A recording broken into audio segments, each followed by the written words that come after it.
Master जी। वाह रे टूरी टूरा हो बने मार खा ले चाचा तोर काय बिना बिना लगा दे बेरा ला ले तम तू बेटा ऐ सोना दिन मार दे रे मोदी हां दे ला अरे जा ना ये अंदर बोला चल नाचे जाबो ले तम तू बेटा छी चल ना नाचे ये जाबो मन क्या करत है ये मन क्या करत चल है ना नाचे जाबो बाहर भागा ले जा कौन आ है देखो दे कौन साहब आए है कौन साहब आए है ना खोल साहब कैसे हो सब बने ना अरे काका जी चला थे बस चला मैं हाँ छत्तीसगढ़ के देवार कर्मा के बारे में बहुत सुने हो। मैं जानना चाहता हूँ छत्तीसगढ़ की देवार कर्मा होते कैसे, बहुत सिखा दो का। हाँ मनता यही बार पैदा छुए हैं कैसे हो नाचे बार और गाय बार फिर तो ये हम मिल जाती था मजा आ जाती था मिल ही भाई सब चीज मिल ही। हाँ तो चलो नाचबो का चलो सामने बिठा होती चलो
गठिया गांजा ला पी के माते रहिबे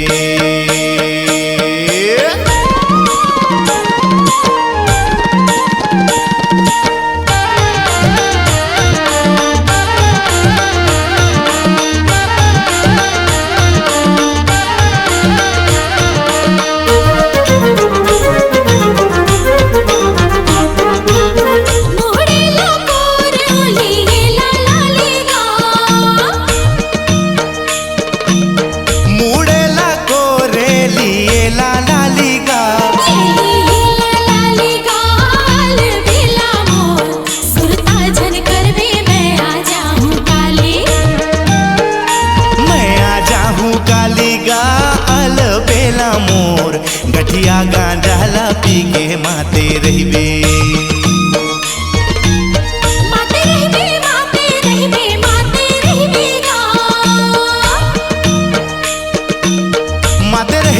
माते रहिबे गा माते रहिबे गा कैसे माते रहिबे गा आल बेला मोर गठिया गांजा ला पी के माते रहिबे कैसे माते रहिबे गा अल बेला मोर गठिया गांजा ला पी के माते रहिबे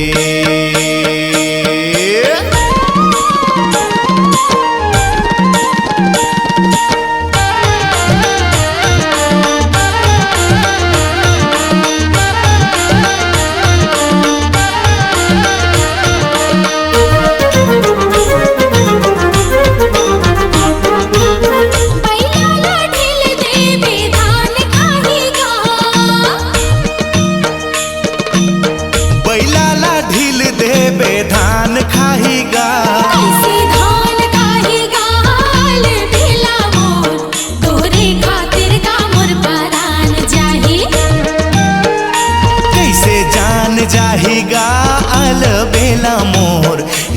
गांजाला पी के माते रहिबे। माते रहिबे माते रहिबे माते रहिबे गा। माते रहिबे माते रहिबे माते रहिबे गा। कैसे माते रहिबे गाल बेला मोर गठिया गांजाला पी के माते रहिबे। कैसे माते रहिबे गा अल बेला मोर गठिया गांजाला पी के माते रहिबे।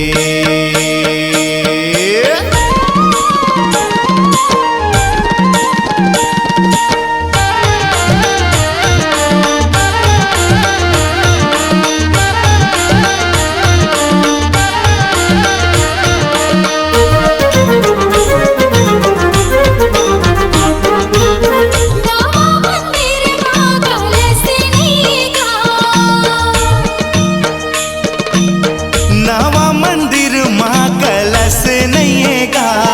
कलश नहीं गा अल बेला मोर 9 दिन होगी दुर्दरस नहीं।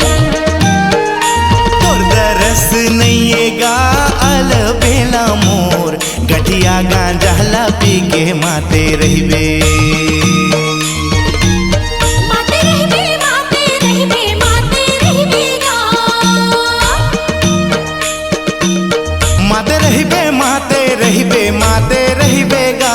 कैसे माते रहिबे गाल बेला मोर गठिया गांजाला पी के माते रहिबे।